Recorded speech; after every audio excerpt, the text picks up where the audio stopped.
Welcome, everybody, to the Huddle, KGUT 9's weekly streaming sports talk show. I'm Jason Barr, joined by Pat Parris. Pat, good afternoon. Good afternoon, Jason. We're going to talk some Arizona basketball. We're going to talk some Tucson Sugar Skulls. And we're going to bring in first our special guest. He is with the Tucson Sugar Skulls. He is team president, Edmund Marquez. Edmund, thanks for a minute. Jason and Pat here at the KGUT 9 studios in East Tucson. East Tucson, nice. Thank you. Thanks for having me. Yes. Edmund knows it well because he, like me, we went to Sabino High School. He knows the east side, the northeast side in particular. Yeah. Very nice area. Baby. Okay, we're going to talk, of course, Edmund, about the Sugar Skulls with you, but each week we do a huddle poll question. This week has to do with Arizona basketball, but we want to bring you in on this because we want your insight. And our weekly huddle poll questions, so what we do is people vote, and then at the end of the show we come back and take a look at the results. And it has to do with Tommy Lloyd. So, this past week, there was a big mural in Tucson put up with Tommy Lloyd and Lute Olson next to each other. So that inspired this huddle poll question. Lute's got a statue, we see it there, and the huddle poll question, as we put it on the screen, is, do you think that we should put up a statue of Tommy Lloyd at McHale Center? And we've got a couple choices. One would be get the materials ready. As we bring that up, get the material. It's going to come up on the screen here a little bit. Choice A would be get the materials ready. Choice B would be, I believe it's like wait a few more. I'll look it up here on our phone because it's not coming up here. Here we come. Oh, he's got there's the mural we were talking about. Okay, yeah. There's the mural. Yeah, beautiful mural. It's awesome. It's so awesome. David Martin, he's a local artist. He put that mural. Okay, so I'll look at my email now to come up with this. The three. Okay. Or the four. 1, A, get the materials for it now. B, not after just one Final Four. C, needs to win a championship. Or D, not while he's still coaching. So he's got to retire. Let me repeat those. Edmund Marquez, would you go with A, get the materials for it now? B, not after just one Final Four. C, needs to win a championship. Or D, not while he's still coaching. You have to pick one. First say I love the mural. I love Tommy. I'm going to say D. Not while he's coaching. I mean, Lute had so many years with us, won a national championship. We're talking Final Four. I'd just wait. I mean, if I were Tommy, I wouldn't want a statue yet either. Wait till you're done. Yeah, that's a bold move, giving him a statue now. I went with, is it C that I went with? Needs to win a championship. Because to me, you've got Lute Olson, he's waving, but what does he have in the other arm that he's not waving? He's got the national championship trophy, not the West Regional Championship trophy. He's got the national championship trophy. So I say at least wait till then. I kind of lead towards Edmund's thoughts too, is we probably would wait till he retires anyway. But yeah, so, look, the answers kind of overlap a little bit. It's not like one is completely different than the other. I get it. I went with C, needs to win a championship. Or I might have gone with D now that I think of it. But either one, I kind of feel about. But listen, we thought we'd have a little fun with it. We wouldn't have put that question up if not for that mural that went up downtown. That's kind of what inspired it. Okay, we are with Edmund Marquez. He is the president of the Tucson Sugar Skulls. Edmund, the Skulls are 2-2, 4 weeks in. Let's start off with this. What has surprised you the most? Because this is now your first year as the president and part owner. What surprised you the most since you took over as team president?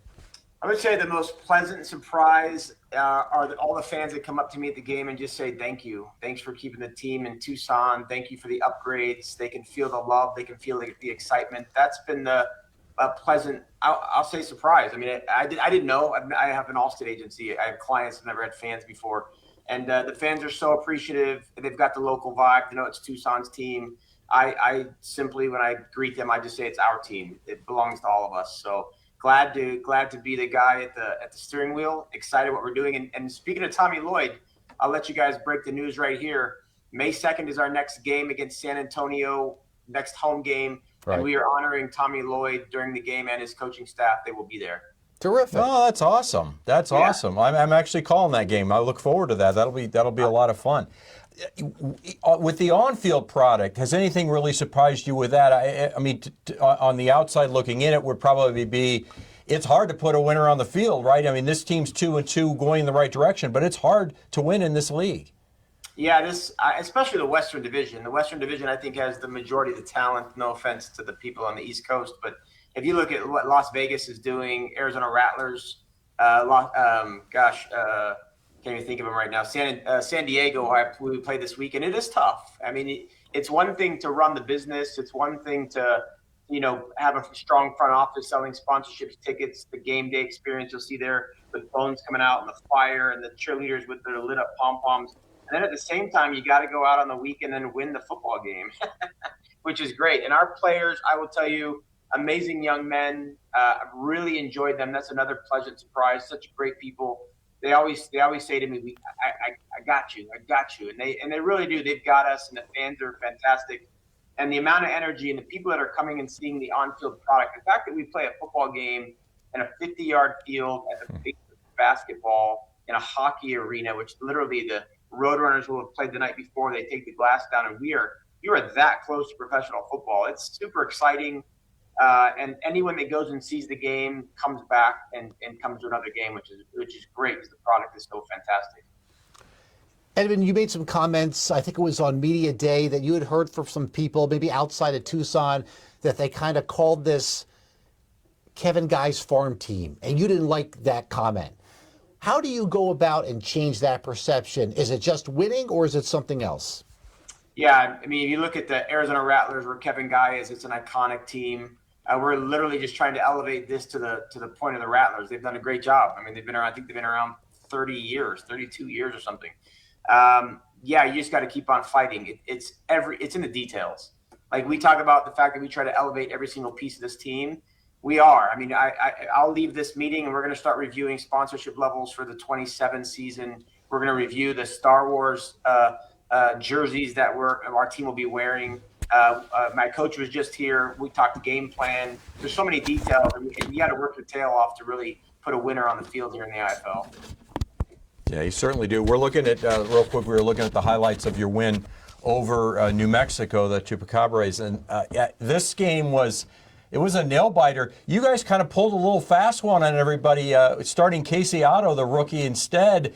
And you really controlled that game with not only offense, but with great defense. It was the absolute game plan. Absolute game plan. So if you watch the previous game, Draylon Ellis, our quarterback, got horse collar tackled, had a little bit of a strain in his leg. So we had to go with Casey Otto, who did a great job as backup. But what you saw on Saturday was straight up our game plan. We were going to control the clock. We were going to run the ball. TT Thomas, our running back, was an all Pac-12 running back for Utah, has the scoring record for Utah. He's huge. He's 6'2". It says 250, but he's closer to like 268. And I think our coach said it best. It's a business decision by a defensive back whether or not they want to tackle this guy. And we knew we could run TT, and he would do a great job. There was a great piece in the Arizona Daily Star about lightning and thunder. And our lightning, Brandon Mackey, got injured first quarter, and TT took the game on his shoulders, and they didn't want to tackle him, and we just kept scoring. So it was all good. The bottom line was we controlled the clock. We led with our running game. We leaned back on our defense, and we won the game. And that's what it's all about. Yep. You made the decision in the offseason to elevate Royshawn Kaiser to head coach instead of bringing in somebody new. What's your evaluation of him after 4 games? What has he brought to this team? I've said it a million times, fantastic human being. I think Kaiser's done a great job of putting his signature on the defense. I think they're fixing special teams, but I think it's time for Kaiser to put more of his signature on the offense. I think he was so good at tuning in that defense, and our defense is legit. Our defense is strong. The defense is nasty. I think he's got to just kind of, as a head coach, kind of look at both the offense and defense. That's what a head coach does. I told him in the end, the buck stops with him. So we got to make sure our offense is dialed in. And as a defensive specialist that Kaiser is, I think he's got that special perspective of the offense because he knows how to evaluate an offense to create the defense. So I think he's going to start putting his signature on more of the offense as well. How do you get this fan base? It's a great small nucleus of a fan base. How do you grow this fan base, and how do you make sure that this becomes the event I know you want it to be? I guess the easy answer is wins, but how are you going about over the next 6-8 weeks of getting even more people into the stands? Winning is definitely a big piece of it, but it's beyond that. I think the old saying for the IFL is you got to throw a party and a football game happens to break out. But I think it's the quality that they feel. I think it's the energy they feel from even if you look at the new digital assets we have up in the arena, to the fire, I don't know if they even know, but Bones is in a brand new outfit. Our dance team, thank you, Jason, for the great piece on our dance team. Our dance team's been elevated. They feel it. They love it. And the best part for me as a businessman that owns a football team, as I look at the fans that are there, and I think of the people that have never seen that game before, when they come to me and they're like, "Oh my God, this is fantastic." My wife invited her friend Rose, who brought her husband Chris and their 2 daughters. The younger daughter turned to Rose and said, "I'm not leaving until this game's over." And I got a photo the next morning of Rose's daughter in her Sugar Skulls t-shirt going to school. That's what it's all about. Yeah. Well, hey, let's talk about that dance team. I'm now familiar with them because I did, as you mentioned, go and do a story on the Tucson Sugar Skulls dance team. For those who don't know, this was a different name to this team last year. It was called the Tucson Sugar Dolls.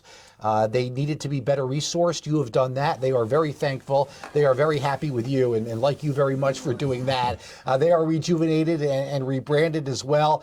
Christy Lopez, who's the director of the Tucson Sugar Skulls dance teams, told me that this was the best team technically that she has had. There's Christy, that she has had in her 6 years here. Are you happy with the improvement and the performance of the Tucson Sugar Skulls dance team? I'm ecstatic with them. Ecstatic. I'm so thankful to Vantage West for sponsoring them. I got to push that out there. Christy took Walden Grove to America's Got Talent. She says this is the best dance team she's had, as you said. I put my arm around her before the game and I said, "You are literally the star on top of the Christmas tree with this dance team." The young ladies are so enthusiastic. They're the first to volunteer when we go to a school for reading day, or we go to the playground to play with the kids, or I just spoke at Rotary and the dance team is out there. They've been so supportive. I couldn't be happier. And I agree with her on the news piece. She said she wants to win the IFL dance team of the year. I hope they win it. They deserve it. I couldn't say enough nice things. Their parents are there. The girls are fantastic, and they're pro dancers here in Tucson. So it's been great. Yeah, it really does elevate the game day experience, and that's what it's all about, is obviously the game day experience. Now, I come at it, Jason and I come at it from the broadcast side of things. How has the Yahoo partnership now, I know a little bit about the number of views they're getting, and it's way up from what we've had the last few years. How has that elevated this league and will do so in the future, I'm sure? I think it's been great. I think it does elevate the league. I like some of the bookends they're putting around and the commercials that they're playing during the games. I think the production level is much higher from when they had just a simple IFL paywall, which I didn't think that was very good. I didn't think it was high quality. This year it's high quality. I think it's great to introduce people to the IFL football game. They're seeing it all over. I mean, I can just tune into Prime and watch a game. The fact that I can tune in and watch the games across the country, from Green Bay playing or Orlando, whomever, I'm becoming fans of their teams. I already know their owners. It's a great way to introduce, again, IFL to the fan base. Because you asked earlier, like, what do I do? I have such a loyal booster club, and I have a loyal base of fans. How do I continue to grow that? I think IFL and NFL are a little different. I was actually talking to Brent Stover about this at this last game. So I think in the NFL, you can watch it on TV. You're good. I think the IFL, you see it on TV, but you got to get into the arena. And you know it. The closer you get down to the wall, the closer you get to the action, the more energy there is, the more exciting it is. So I think as long as it intros people and/or our fan base gets to watch us, like we're going to play in San Diego this weekend. The fact they get to watch the game, I'm so happy for them. We're doing a watch party at Barrio Brewing, which should be off the hook. It should be great. I'm just glad that people get to see it. I wish they got to see our opening. I wish more people would show up earlier to the game so they could see our opening, because it costs a ton of money and like half the people show up at the beginning. Yeah, and I keep pushing that too. When I have friends and family go, I'm like, get there a half hour early. Don't just walk in 5 minutes before kickoff. You got to experience the whole thing. Yeah, we have the same Flames as Arizona basketball, same company. We literally got them to the basketball and brought them to the Sugar Skulls, and our opening's awesome. I don't know if you. It is. The last game was an 80s game. They literally put me in mutton chops in a Miami Vice video, and our coach had a mullet. Yeah, and our good friend Crystal Soto does such a great job. I mean, what she does is fantastic, and she's always dressed in the theme stuff, so it's great. Yeah, terrific. As we finish up with Edmund Marquez, so the next home game you mentioned is going to be May 2nd against San Antonio. Tommy Lloyd's going to be there. You're going to recognize the Arizona basketball coaching staff, but you've got the road game against San Diego here this weekend. You did mention the watch party at Barrio Brewing. Just tell us again, how could people watch this game either there or online this coming April 26th? Yeah, please go to Barrio Brewing for our watch party. I think it starts at 3:30 on Sunday. Yes, 3:30 on Sunday. Barrio Brewing. That should be a ton of fun. Our booster club will be there. Dance team will be there. Bones will be there. I mean, or if not, you can watch it on Yahoo Sports. You can tune into Hulu, or you can tune into. I just watch it on Amazon Prime. Super easy. Just go to sports. The IFL game will pop up immediately. Or drive to San Diego and come to Front Wave Arena. It's going to be a blast. We have numerous people from Tucson that are driving out there. They've been contacting me. So we should actually have a pretty decent section. We went to New Mexico, and I think the Tucson fans were louder than the New Mexico fans. It was awesome. It's amazing that core group travels. And the great thing is so many of the games are within driving distance here in the Southwest, so that helps. Yeah, they sure are. And the booster group's amazing. They will literally meet the bus with the guys loading up and give them breakfast sandwiches and treats for the road, and they're awesome. I can't say enough about our Boneyard boosters. All right, Edmund Marquez, Tucson Sugar Skulls president, the team 2-2 in his first year as team president. Hey, big improvement so far, and on so many levels. And we wish you nothing but the best of luck going forward. And we'll be there for sure at the games and talking to you and follow things along. So thanks so much for a couple of minutes here on the Huddle with me and Pat. Thank you, guys, and just know we're just getting started. Good. Get ready.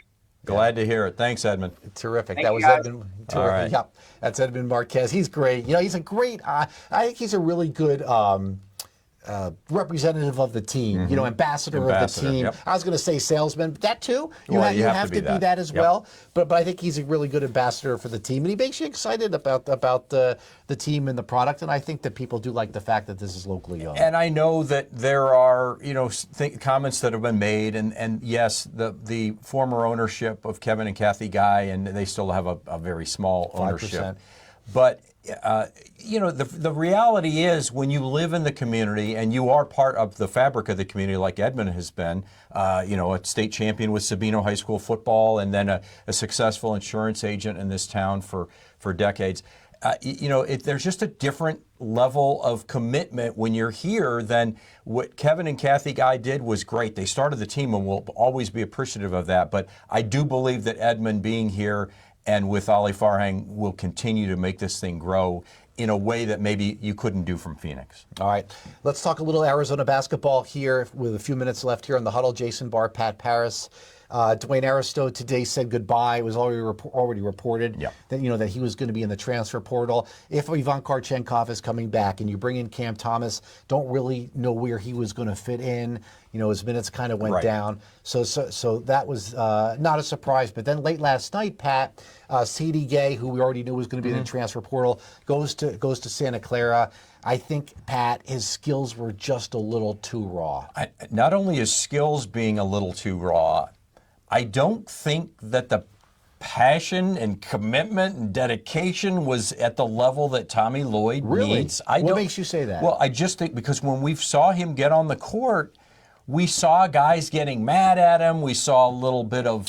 So it was Jaden Bradley, if I'm not mistaken, who pointed at him because he was in the wrong spot. Yeah. No? I think when you have the opportunity, especially in that little stretch there when injury, illness meant that he had an opportunity to play a little bit more. That was his time, right? And it just didn't. When Cole Pete was down. And Cole Pete was down. And it just didn't translate into him with that fiery passion. You need to have a guy that wants to grab hold of any minutes that he has.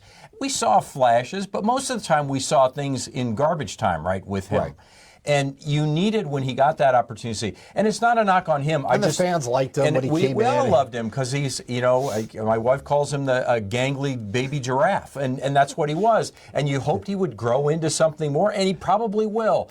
But he wasn't exactly where he needed to be at the end of his freshman season. And so, he'll go somewhere else and he'll get a lot more minutes, and maybe we'll see him down the road again playing against him. And just because you only get 2 minutes, it's like what Tom Brady said when he was the 7th quarterback at Michigan. They only gave me 2 snaps. You're darn right. I was going to make the most of the 2 snaps, so they would give me 3 next time. So you have to make the most of your opportunity there. And the other note, along with Arizona basketball, and maybe I'm drawing a little bit too much here. You tell me. But kid from Florida who's going to be a lottery pick says he's coming back. Now this is somebody projected much higher than Koa Pete. This guy's going to be a lottery pick coming back to Florida.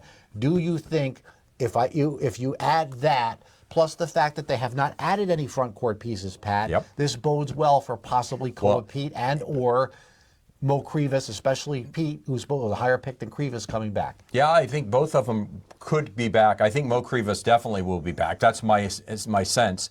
But we talked about this last week. I kind of threw that out there. Could we be seeing Koa Pete maybe just kind of slide a little bit enough that he was like, well, I can come back and be a definite lottery pick, a top 5 pick maybe, even if I came back for another year. That Florida move makes you think that that is a possibility, but also, Jason, the silence to me is deafening. The silence to me of Koa Pete not committing to the NBA draft. Yeah, but Burris hasn't committed either. Yeah, but he's a foregone conclusion. To me, they're both exploring their options. When they hear the right things, they're gonna go. But I think Koa Pete, the no news is good news for Arizona fans to me. I mean, he's got the deal Koa Pete does with CVS Health, TurboTax, parent company Intuit. So he's got big time sponsors here at the college level. Do you really want to go and sit on the bench of an NBA team? Possibly even go down to the G League if they ask you to work on your shot or something a little bit? Right. You know, you're going to be representing CVS from the G League? No. So you're going to be representing, I'm not saying that. I'm just giving you, I'm making the case for his return, okay?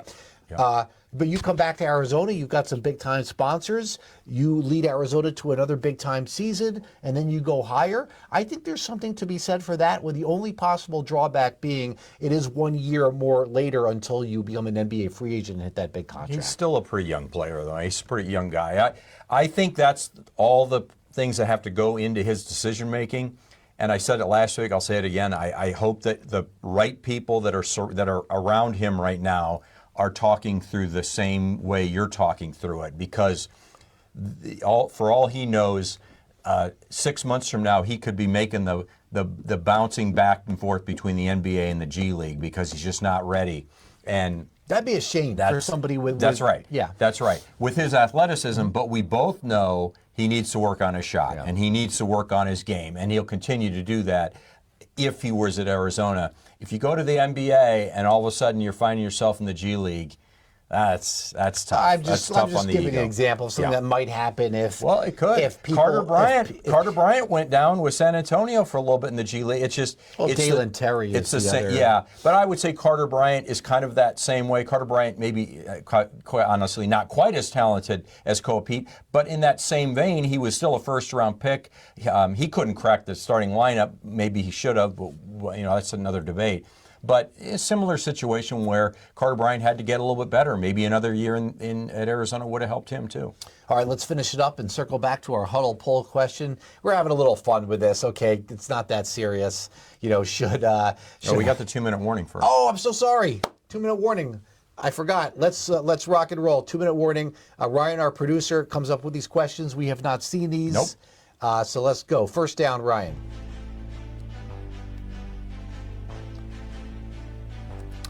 What is the best draft pick in NFL history? Well, the first thought comes to mind is 6th round 199 with Tom Brady. I mean, you could do. Wasn't Montana in the 3rd round? Yep. Okay, so there's other ones, but obviously the jump to mind is, if we want to go fast here, for 6th 199. There's lots of guys, throughout the draft, throughout the years where they were way lower than they should have been, and they made other teams pay. But I think Tom Brady is historically got to be the best deal ever for a 6th rounder. 2nd down. Who will win the NBA Finals in June? Well, I mean, do you go with Oklahoma City or do you go with somebody else? It's hard to win consecutive, right? But I think they're the team. I mean, to me, they're going to win again. We'll go with Oklahoma City. Yeah. 3rd down. Yeah. What is okay, I was hoping he would do that. I would have put it together, Ryan, first and second, whatever. The worst draft pick of all time, because somebody actually did come to mind right away. So I'll give you mine, and I want to hear what you. Okay. Mine was Jamarcus Russell. Yeah, that's a bad one.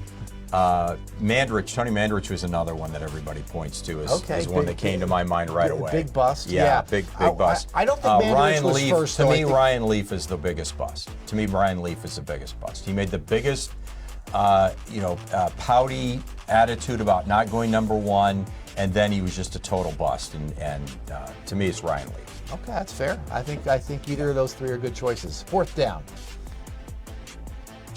will both happen in 26-27. Arizona football bowl berth, Arizona basketball Elite 8 trip. Arizona football bowl berth. Remember, they just have to go 500. Arizona basketball Elite 8 trip. Listen, you got to be an optimist here and say yes. If you wanted me to say which is more likely, I would actually, I think which is more likely is a more interesting question, right? Because I think as an optimist, you have to say they're both going to happen. Yeah. So I'm going to alter this just a little bit just to make it a little bit more fun and challenge Pat here. What is more likely, an Arizona football bowl berth or Arizona basketball Elite 8 trip? I'm going to say, because of the upsets that happen in college basketball, and because you could still have a really good team and lose in the Sweet 16, We've I'm going to seen go that with, before. I don't want to be overconfident about the bowl berth because 2 years ago they won 10 games, then they won 4 or whatever. Yeah. But I'm going to go with the bowl berth as the most likely. We're not going to disagree here. I do think that it's way too early to know what Arizona basketball is going to look like. So we don't know if this is a Sweet 16 team or could it be a Final Four team. We'll know more in a couple of months. I think the more likely scenario anyway is Arizona with the bowl berth, if you just wanted to go which is more likely to happen. Right. Because from what I am hearing from a couple of people around that program, they really believe the defense is going to be even better this year. They have a bigger team, a little more size. They got a little more size, and you've got the X factor and Noah Fafita coming back, who will be even better. I think a bowl berth, anything short of a bowl berth, will be a disappointment for Arizona football. For sure. Yeah. And by the way, back to the other one, Trey Lance, as our yes, as Ryan pointed out mentioned. Trey Lance. That's a good one. When he was drafted, Pat, I was like, huh? You just don't know. Like, No, he you just don't. didn't have the resume, the on-field resume to be that type of draft pick. Anyway. Yeah. All right, so now let's circle back with the huddle poll question, and that's the fun one we have, kind of tongue-in-cheek. There we go. About Arizona. Okay, It's should Tommy overwhelming. Lloyd get a Overwhelming. statue at McHale after the Final Four run? Get the materials now. Nobody. We don't often get big fat zeros. Yes, you're right. You're Okay. right. Get the Need more materials Final now. Fours. Yeah. Hey, Arizona fans won a championship. They won a championship. Yep. Yeah, C or D. I thought maybe a little bit more spread between C and D, especially because our guest Edmund Marquez had D. Yeah, I think that's what yeah. you may have had, but I think there's a little bit. It's one of those where you could pick either one, Right. and either one it feels right. But I think just a little bit more. Say you need that national championship before you're going to get a statue. And I think here, listen, and it was a while for Lute Olson to get his statue. and it was a little bit of a messy exit It too. was a little bit, a little bit of that. And but talk about. Let's be honest. We've seen some horrendous looking statues in the past of pro athletes and the like. question. That one is a terrific. I mean, that's one of the best statues you'll ever see. And I know I'm a homer. I know I'm biased, but I really, really was pleased with the way that turned out. But I was going to say that mural is a terrific tribute to Lute and a very nice honor for Tommy Lloyd after one Final Four, right? Yeah, no, that's so I think it's he's appropriate for I right think now. I think he's probably very, very humbled by having his face as part of a mural. And how fun is it that he's doing his DJ thing with the glasses on? That's really cool for him. Yeah. So and there's that by artist David Martin, the corner of 5th and 7th. Is it 5th Avenue and 7th Street? Or the way Yes. around? Okay. Yeah. Yeah. 5th Avenue and 7th Street by a restaurant called Corbett's. by Corbett's. If you want to check it out. Not sure how long it's going to be there, but hopefully for a while. I would think so. They usually last years. So. Okay. For Pat Parris, I'm Jason Barr. This has been the Huddle, KGO9's weekly streaming sports talk show. That was a good one this week. We thank our guest, Edmund Marquez, Tucson Sugar Skulls president, and we'll see you right back here next time.